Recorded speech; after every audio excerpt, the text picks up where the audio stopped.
네, 여러분 반갑습니다.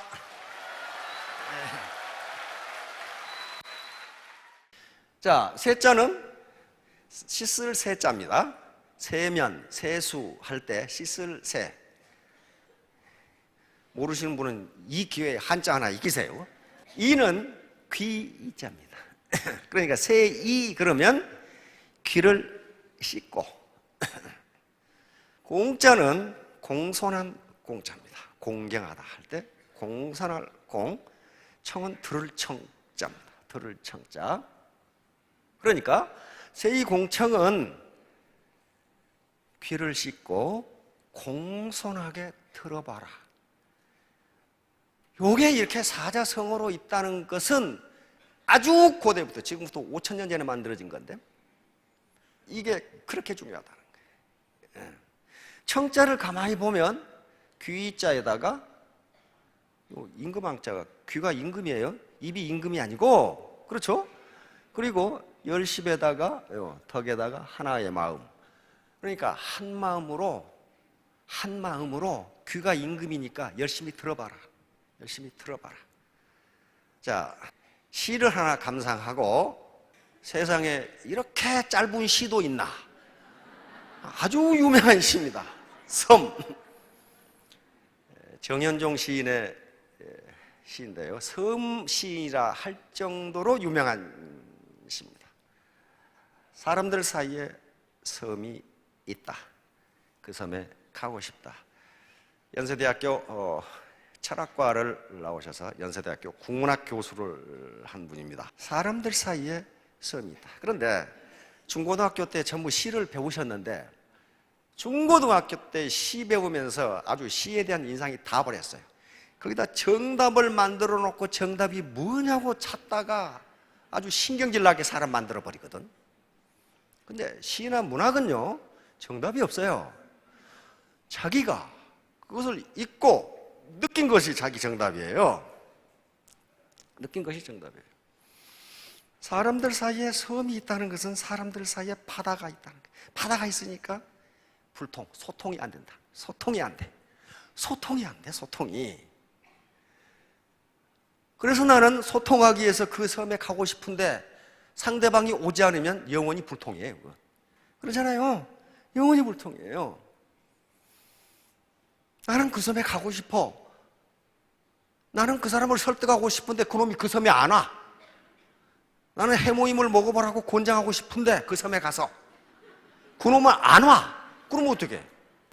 방법이 없어. 불통이에요. 불통. 사회나 기업이나 조직이나 불통이 되면 모든 문제가 거기서 나와요. 그런데 저 시 앞에 요 말을 한번 붙여보세요. 사람들 사이에 섬이 있다를 사랑하는 사람들 사이에 섬이 있다. 이렇게 붙여보세요. 여기 지금 짝사랑하는 사람분들 계시죠? 눈빛을 보면 알아. 지금 뭐 어디를. 사랑하는 사람들 앞에 무슨 섬이 있어? 여기서 섬은 그리움이 될 수도 있고 고독이 될 수도 있습니다. 섬에 혼자 있어봐요. 얼마나 고독해. 그렇죠? 그런데 사랑하는 사람들 사이에 무슨 고독이 있고 그리움이 있고 바다가 있어요. 예를 들면 A와 B가 있다고 합시다. 굉장히 아름다운 부인이 여기 계시네. 아가씨라고 가정을 합시다. A라는 아가씨하고 B라는 청년이 있는데 A라는 아가씨는 B라는 청년을 엄청 사랑해. 근데 B라는 청년은 A라는 아가씨에서 아무 관심이 없어. 이게 짝사랑이거든. 짝사랑이에요. 그러면 누가 그리움을 느껴요? 사랑하는 사람이 그리움을 느껴요. 사랑하지 않는 사람은 그리움을 전혀 느끼지 않아요. 사랑하는 아가씨는 혼자 있으면 고독해.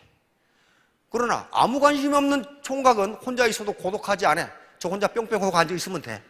아무 관계 없어요. 다시 말하면 사랑하는 사람들 사이에 섬이 있어요.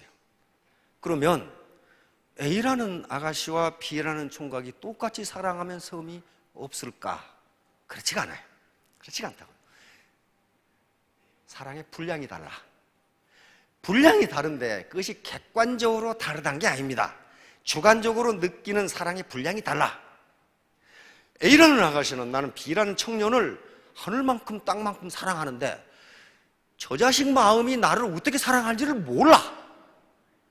그것을 경제학에서는 정보의 비대칭성이라고 합니다. 정보가 서로 같지가 않아. 나는 내 마음을 알겠는데 저쪽 마음을 알 수가 없어. 그러면 거기서 고독을 느낍니다. 나는 저 사람을 하늘만큼 땅만큼 사랑하는데 저 친구는 나를 얼마나 사랑할까? 고독해져. 이것은 청춘 남녀 간의 문제뿐만 아니고 부모 자식 간에도 문제입니다. 반드시 그리움은 또 고독은 사랑할 때만 느낀다. 사랑하지 않으면 아무 관계가 없어요. 일반적으로 내리사랑이기 때문에 부모가 자식을 사랑하는 사랑의 분량이 자식이 부모를 사랑하는 사랑의 분량보다 큽니다. 크죠? 그래서 자식이 부모를 찾아오지 않으면 부모는 그립고 고독해져요. 그러나 찾아가지 않은 자식은 전혀 고독하지가 않아. 왜? 사랑의 분량이 달라요. 따라서 사랑하는 사람들 사이에는 섬이 있어요. 부모는 자식이 오기를 섬에 가서 기다리는데 자식은 오지 않아. 왜? 고독하지가 않거든.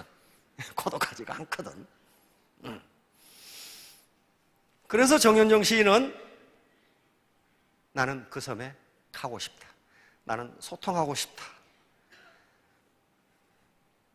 이 시를 읽고 에이 그게 아닌데 그렇게 느끼신 분은 그렇게 느끼시면 돼요. 이게 정답이 아닙니다. 제가 읽어보니까 그렇다 그런 말이에요. 지금 제가 읽어보니까 그렇다. 사람들 사이에 섬이 있다는 것은 그 가운데 바다가 있다는 거예요. 바다가 있는데 나는 그 바다를 건너서 소통하러 섬에 가고 싶은데 상대방이 올지 안 올지는 몰라. 영원히 안 오면 나는 영원히 그립고 영원히 고독한 거예요. 따라서 여기서 애터미 사업 같이 한번 해보자 했을 때 처음에 고독을 느낄 겁니다. 나는 진심으로 이야기하는데 저 자식이 나를 하선에 두고 뺏겨 먹으려고 그러나? 뭐 이렇게 생각하면 할 수 없어요. 그걸 어떡하겠어요? 방법이 없어. 통즉 불통, 불통즉 통. 동의보감을 읽어보니까 잡병 편애가 탁 나와요. 통하면 이 뒤자는 아플 통자입니다. 아프지 않고 불통즉통.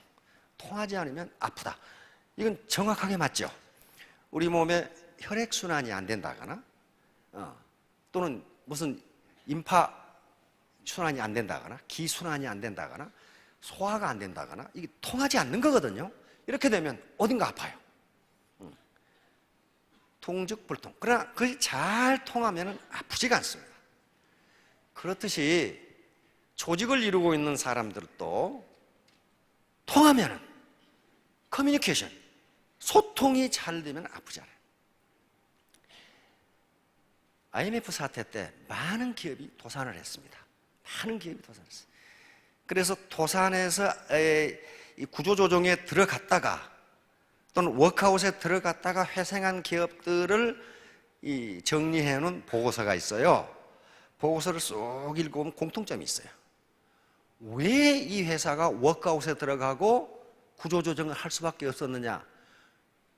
그 대부분의 이유가 불통이에요. 불통. 다시 말하면 서로 승진 경쟁을 하느라고 A가 가지고 있는 정보, B, C 각 직원들이 가지고 있는 정보를 서로 안 나누는 거예요. 왜냐하면 나만의 비밀, 내가 이걸 가지고 승진해야지. 그래서 나중에 워크아웃을 벗어나서 인류 기업으로 발전한 기업들이 많이 있는데 맨 먼저 한 것이 뭐냐면 소통이었어요. 소통. 어떻게 소통을 하느냐? 먼저 맥주 파티부터 시작하더라고. 홀에서 서로 이야기하도록. 서로 만나서 이야기하도록. 그런 다음에 CEO가 인트라넷, 사원 그 인터넷망을 통해서 자기 정보부터 공개합니다. 나는 이런 정보를 가지고, 이런 정보를 가지고, 이런 정보. 전부 정보를 공유하도록 하니까 뭐가 나와요? 시너지가 나오는 거예요. 그래서 아주 훌륭한 기업으로 성장해버려요. 그 한 예가 넥센입니다. 넥센 야구단 아시죠? 넥센이란 말이 넥스트 센츄어리 그 말이에요. 다음 세대 타이어. 원래 그게 우성 타이어였거든. 망해가지고 워크아웃에 들어가서 넥센 타이어로 바뀌었다. 지금 야구단까지 가지는 인류 기업으로 성장했죠. 소통이었어요. 그러니까 스폰서와 파트너 간에 소통이라는 것이 그렇게 중요합니다. 소통은 겸손함입니다. 휴밀리티예요. 자기가 겸손하지 않으면, 자기가 똑똑하다고 생각하면 소통이 안 돼요. 소통이 안 된다고요. 소통이 잘 안 되는 이유, 이게 많은 리더십 학자들이 당신이 소통이 안 된다면 당신이 거만하지 않는가 검토해봐라. 교만하지 않는가. 나는 알 만큼 알고, 나는 대학 나왔는데 초등학교밖에 못 나와서 내가 당신 말 들을 게 뭐 있어. 요게 교만이에요. 요게 교만이란 말이에요. 그러나 겸손한 사람은 자신이 모르는 것이 많다고 생각한다. 많다고. 그래서 서양의 모든 학자들, 특히 미국의 웨스트 포인트 교과서에도 현대 군사 환경은 매우 다이나믹하게 변하기 때문에 원칙 FM을 배우되 반드시 비판적 사고를 하라고 돼 있어요. 크리티컬 싱킹 하라고. 비판적 사고라는 게 뭐냐 하면은 당신 관점에서만 보지 말고 다른 관점에서 한번 봐라 그 말이에요. 이걸 비판적 사고라 그래요. 왜 그러냐면은, 다른 관점에서 왜 봐야 하냐 하면은 모든 현상은 보는 관점에 따라 달라지니까 그래요. 달라지니까. 자기가 본 것이 옳다고 생각하지 말라는 거예요. 많은 심리학자들과 또는 정신분석학자들이 연구한 바에 의하면 모든 인간은 착시와 착각을 하고 있다고 결론을 내요. 그 사람이 본 것이 진짜가 아니라는 거예요. 얼마 전에 그 인터넷에 치마 색깔 보신 분 계시나요? 깜짝 놀랐어요. 분명히 내가 보기에는 파란색하고 뭔데 흰색이라고 주장하는 거예요. 그게 사람에 따라서는 그게 줄무늬가 흰색으로 보인단 말이에요. 나는 그게 파란색으로 보이는데, 그런데 그게 거의 반반이에요. 어떻게 색깔이 똑같은 색깔인데 요 시신경에 따라서 색깔이 달리 보인다니까요. 그거 되게 많이 팔았다고 그러더라고. 그렇죠?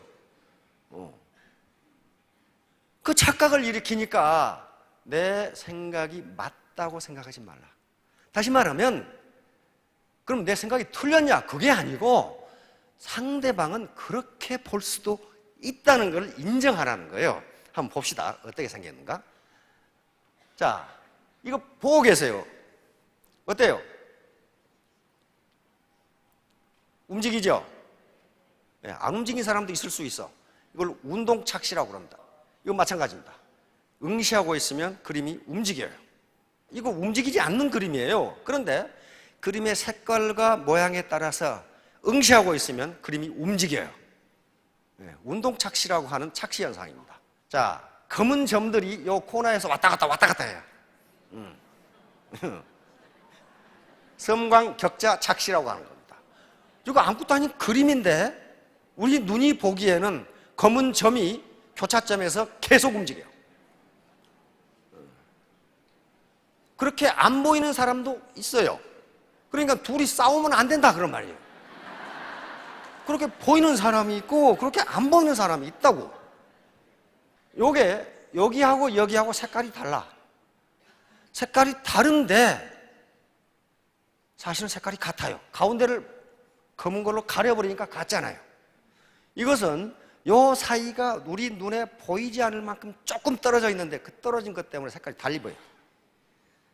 그러니까 두 사람이 멱살 잡고 색깔이 다르다고 주장하면 안 된다 그런 말이에요. 어떤 사람은 다르게 보이고 어떤 사람은 같게 보여. 요건 직선인데 굽어 보여요. 곡선으로 보이잖아요. 곡선으로 보여요. 요건 동그라미 섬광착시인데 여기가 빛나 보여. 빛나. 요 동그라미가 빛나는 것처럼 보여요. 그런데 빛나는 것이 아니고 선이 가다가 끊어진 것에 불과해. 그래서 여기다 동그라미를 그려보면 빛이 안 나. 이런 식으로 우리 눈이 보는 것은 정확하지가 않아요. 착시 현상이 나타납니다. 길이가 달라 보이는데 같아요. 화살표 모양이 어떻게 되어 있냐에 따라서 길이가 달라 보이는데 요것이 길다고 싸우면서 멱살 잡지 마라 그런 말이에요. 이렇게 보일 수 있다. 이게 곡선으로 보이고 요 흰선과 요 흰선은 길이가 같습니다. 요게 좁은 데 있기 때문에 길어 보이고 넓은 데 있으니까 짧아 보이고 상대적일 뿐이에요. 요것도 마찬가지. 이 담배하고 이 담배 길이가 같아요. 이게 착시예요. 요것이 길다고 계속 주장할 수도 있어요. 그러나 그렇지가 않다는 거예요. 자, 시키는 대로 해보십시오.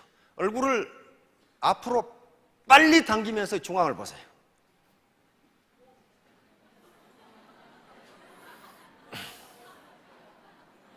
네, 어때요? 돌죠? 네, 돕니다.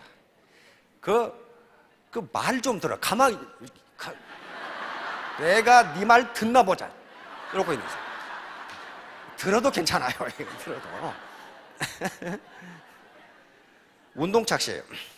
이게 동그라미 회전 원반 착시인데 무슨 얘기냐 하면은 이 그림을 가만히 앉아 보는 사람은 정지했다고 주장한다 그 말이에요. 그러나 움직이면서 보는 사람은 돈다고 주장한다 그 말이에요. 둘 다 맞다 그런 말이에요.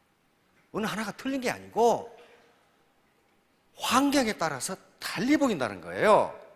그래서 다른 사람 말을 들어야 된다는 거예요. 요건 애매모호한 이미지 착시입니다.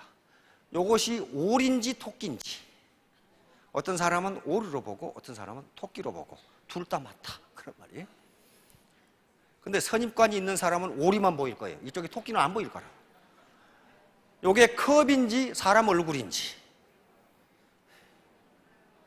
루빈의 꽃병이라고 하는 꽃병입니다. 루빈이라는 사람이 만든 건데요. 이 그림은 정수간 숙녀와 마녀 얼굴이 두 개 동시에 들어 있습니다. 이 그림은 하버드 대학에서 실험한 겁니다.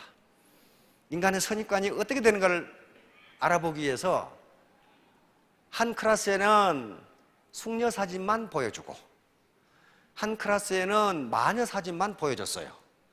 그리고 나서 두 클래스를 합해가지고 이 사진을 보여주니까 숙녀 사진을 먼저 본 학생들은 숙녀라고 주장하고 마녀 사진을 먼저 본 학생들은 마녀라고 주장하는 거예요.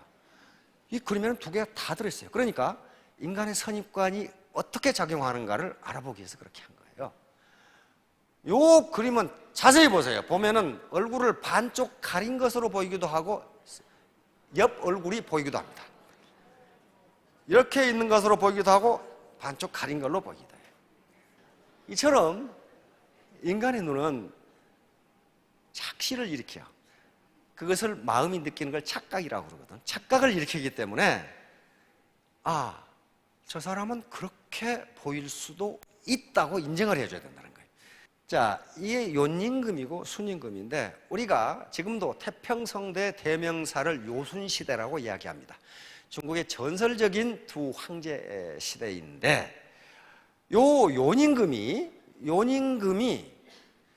나라를 다스리면서 한 50년 정도 다스렸어. 그래서 자기가 나라를 잘 다스리는지 요걸 알고 싶었어요.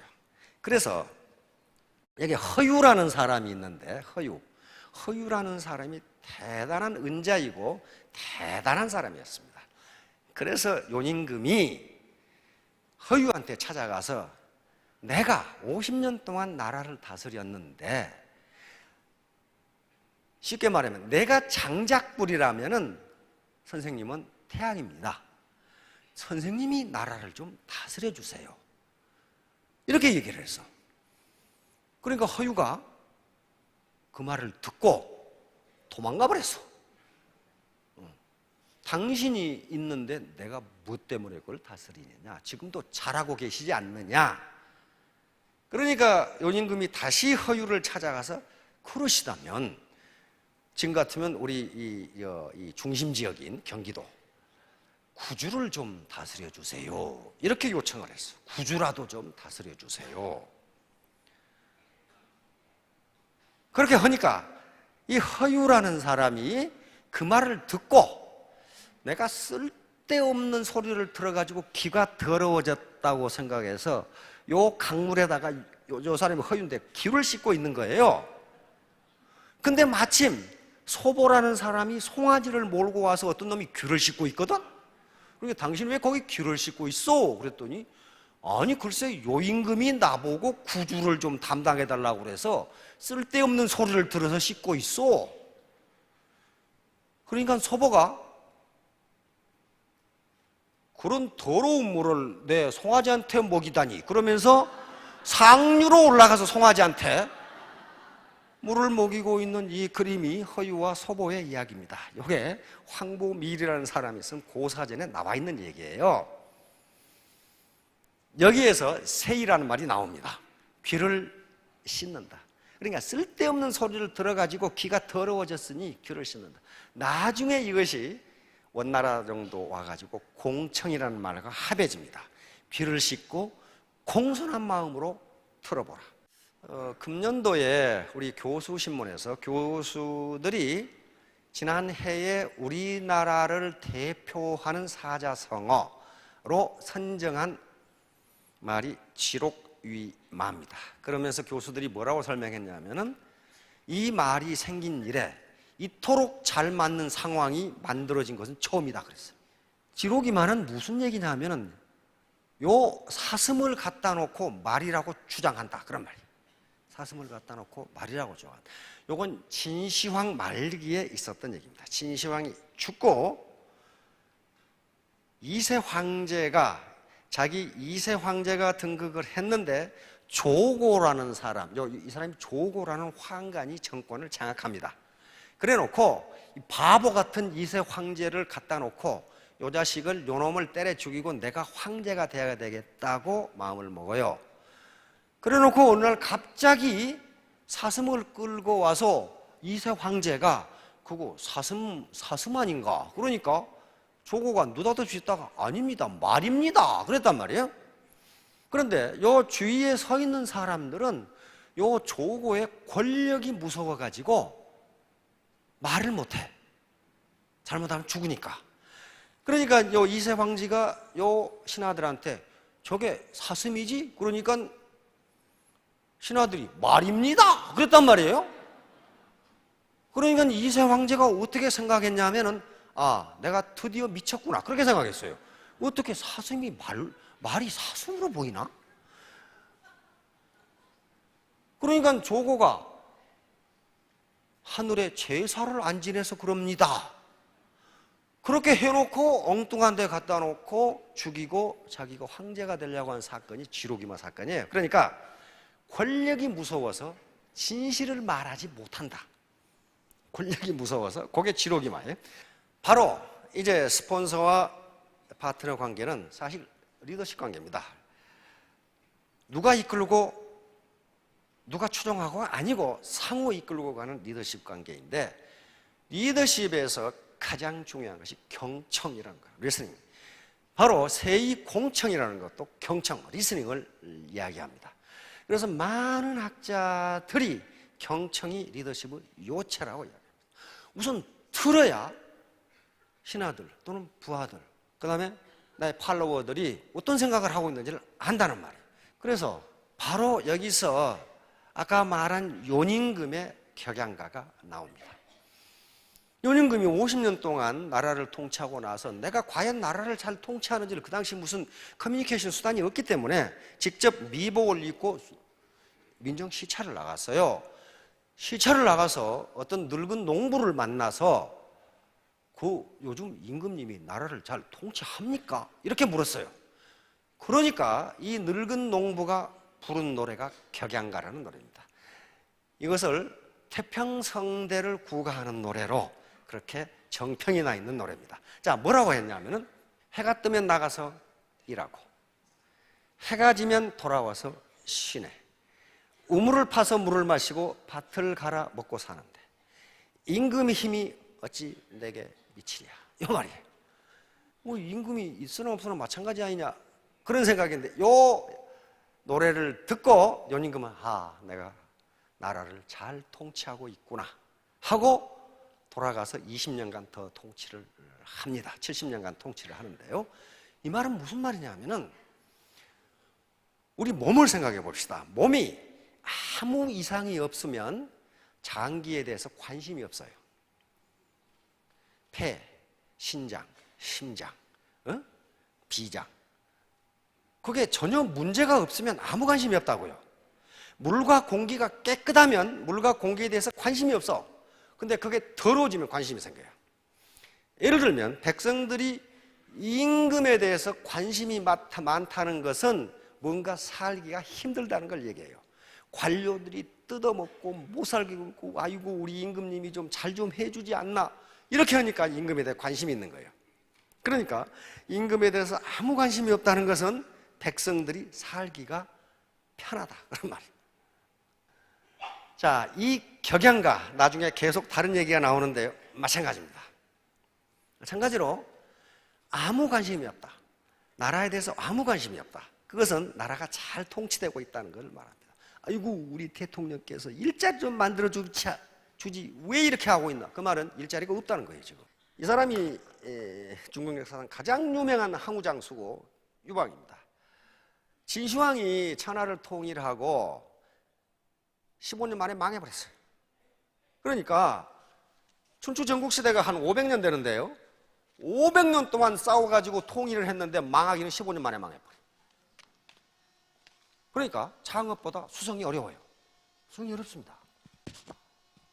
이게 덕을 베풀지 않으면 망해요. 그런데 진나라가 망하게 되니까 각지에서 영웅 호걸들이 천하를 자기가 차지하겠다고 일어난 게 대표적인 인물이 이 항우장수하고 유방입니다. 근데 항우장수하고 유방은요 애초에 비교가 되지 않는 인물이에요. 항우는 초나라에, 그러니까 지금 양자강 남쪽 그쪽 지역이죠. 오나라 지역이죠. 대대로 장수 집안이에요. 귀족 집안이에요. 거기다가 항우장수는 역발상 기계세라는 말이 나타내주는 바와 같이 그 힘으로 산을 뽑아버리고 그 기계로 천하를 덮어버릴 수 있는 기상을 가진 인물이 항우장수였어요. 유방은 어디 조그마한 시골의 면장 정도 되는 사람이었어요. 그리고 이 양반이 한나라를 창건한 황제임에도 불구하고 그 아버지 어머니 이름이 불명확해. 그렇다면 얼마나 형편없는 집안인가를 알 수가 있어요. 그런데 누가 이겼어요? 유방이 이겼어요. 항우는 자결했습니다. 진나라를 때려엎고 천하를 차지하겠다고 일어섰을 때 항우의 군대는 40만이었습니다. 정예 40만을 가지고 있어요. 유방의 군대는 10만밖에 되질 않아. 그런데 결국은 해야전투에서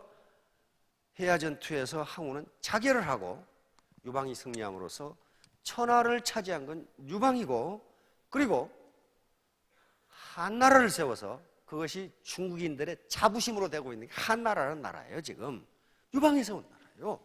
유방이 어떻게 그렇게 됐을까? 어떻게 저렇게 탁월한 장수가 그 촌뜨기 같은 유방에 졌느냐는 거예요. 이유는 간단합니다. 항우는 아까 이 온팽이에요. 102%야. 요건 절대 제품이 아니네. 내가 보니까 이게 부러져 버려. 자기가 워낙 똑똑하기 때문에 다른 참모들 말을 듣지를 않아. 항우 밑에 범증이라고 하는 아주 탁월한 책사가 있었습니다. 그냥은 나이가 70이었는데 왜 항우를 모시게 되었느냐? 그 바로 항시 그 집안의 은혜를 입은 사람이에요. 그래서 항우를 보좌했어요. 그러니까 이 항우한테는 범증이라는 아주 탁월한 책사가 있었어요. 그다음에 유방에게는 이 삼총사가 있어요. 삼총사. 유방을 한나라 황제로 만들어낸 삼총사가 있습니다. 장량이라고 하는 이 최고 책사, 이 자방이니까 장자방이라고 해서. 그다음에 소하라고 하는 책사, 그리고 한신이라고 하는 장수. 요 사총사가 한나라를 만들어버린 겁니다. 그런데 항우는 자기가 워낙 똑똑하기 때문에 범증의 말을 하나도 듣지를 않아. 범증을 노망한 영감탱이 헛소리하는 걸로 알아. 그런데 유방은 자기가 98%밖에 안 돼. 그러니까 말을 다 들어. 장자방, 장량 같은 사람은 오늘날 명참모의 대명사가 장자방이에요. 그 정도로 아주 학식이 풍부한 사람인데 이 양반이 어떻게 반팽이 같은 유방을 따라갔느냐. 나중에 물었어. 역사가 그랬더니 어떻게 당신같이 현명한 사람이 저 띨띨한 유방을 따르느냐. 장자방이 뭐라고 대답하냐 하면은 윗사람으로서 아랫사람의 말을 듣고 실천하기는 어려운 일인데 유방은 그 일을 능히 해내므로 나는 유방을 따른다. 윗사람으로서 아랫사람의 말을 듣고 실천하기는 매우 어려운 일인데 유방은 그 일을 능히 해내므로 나는 유방을 따른다. 그 일을 해낸 거예요. 예를 들면 요 한신이라는 장수가 있습니다. 요 진나라에 망해버린 한나라 왕손이에요. 기회를 기다렸어. 언제 내가 이 천하를 내가 휩쓸어 버려야 되겠다고. 드디어 유방과 항우가 일어났어요. 가만히 한신이 보니까 항우가 유리해. 또 항우가 똑똑해. 그 밑에 갔어. 그 밑에 가서 항우한테 천하를 휩쓸어 버릴 수 있는 계책을 이야기했어요. 이렇게 하면 천하를 당신이 얻을 수 있습니다. 항우는 그런데 지가 똑똑하니까 안 들어. 그래가지고 고작 시켜준 게 오늘날 같은 병장. 그 밑에 있겠어요? 천하를 지금 휩쓸어 버릴 수 있는 계책을 가진 한신 장군이 거기 있겠냐고. 그래 도망가 버렸어. 어디로? 유방한테로. 유방한테 도망갔는데 그 항우가 유방을 한쪽 한중이라는 땅에 몰아넣고 꼼짝을 못하게 하기 위해서 장자방을 붙잡아다가 자기 참모로 쓰고 있어 지금. 이 장자방만 없으면 유방은 이거 안고 없는 찐빵이거든. 유방은 아무것도 아니에요. 장자방이 없으면. 장자방을 자기 밑에 뒀어요. 그런데 장자방은 뭘 찾고 있었냐 하면은 한나라 유방이 저렇게 된 이유가 뭔가. 그것은 대장군감이 없다. 대장군. 그래서 지금 항우 밑에서 대장군을 찾고 있는 거예요. 대장군을. 대장군감이 어떤 놈이냐.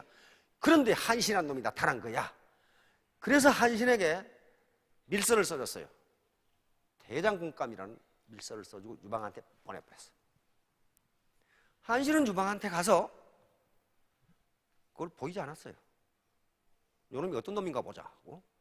그래서 유방한테 그 설명을 했는데 유방도 역시 98%밖에 안 되니까 유방한테 가니까 보급창고 지키는 소위 요거 시켜줬어.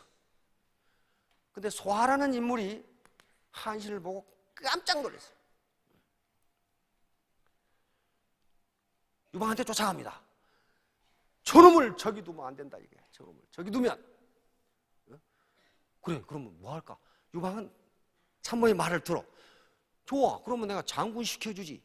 그 데려와 내가 장군 달아줄 테니까. 그러니까 소대장을 데려다가 장군을 달아주겠다 이거야. 그러니까 소아가 하는 말이 바로 주군께서는 그게 안 됐다 이거야. 이게 지금 장군감이 아니라 이거야. 지금 장군감이 아니고 대장군감이기 때문에 석 달 동안 목욕 재개를 하고 근사하게 취임식을 거행하라고 그랬거든. 유방은 알았어 하면 될 거 아니야. 알았어 하면 될 거 아니야. 그 가운데 여러 가지 스토리가 있는데 범증이 알아본 거예요. 범증이 한신을 보고 항우한테 그랬어요. 저놈을 대장군으로 쓰든지 안 그러면 지금 즉각 죽여라. 저놈이 한신에게 가면 당신은 망한다. 저 유방한테 가면. 그러는데 항우가 한신을 보니까 이게 뭐 시원찮은 놈이거든. 그냥 내버 둬버렸어 그냥.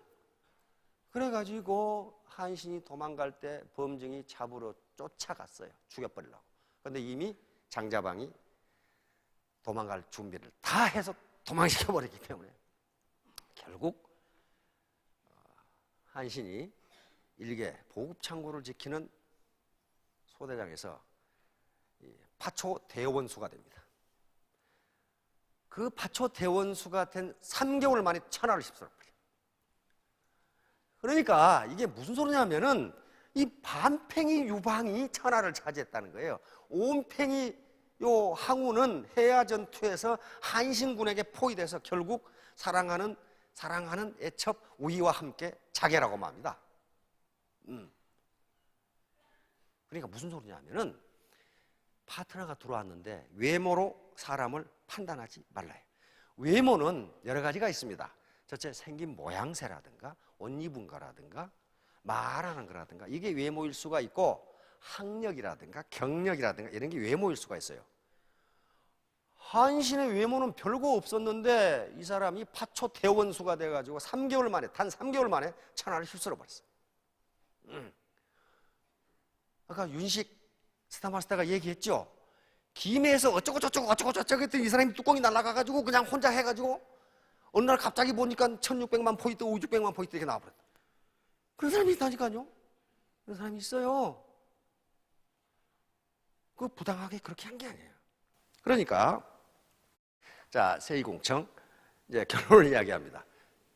누군가가 얘기를 하면은 귀를 씻고 공손한 마음으로 들으세요.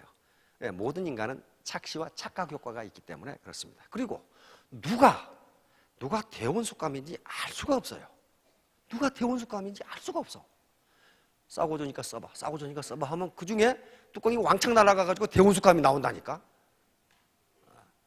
자, 3년 후, 5년 후에 모두 성공하시기 바랍니다. 감사합니다.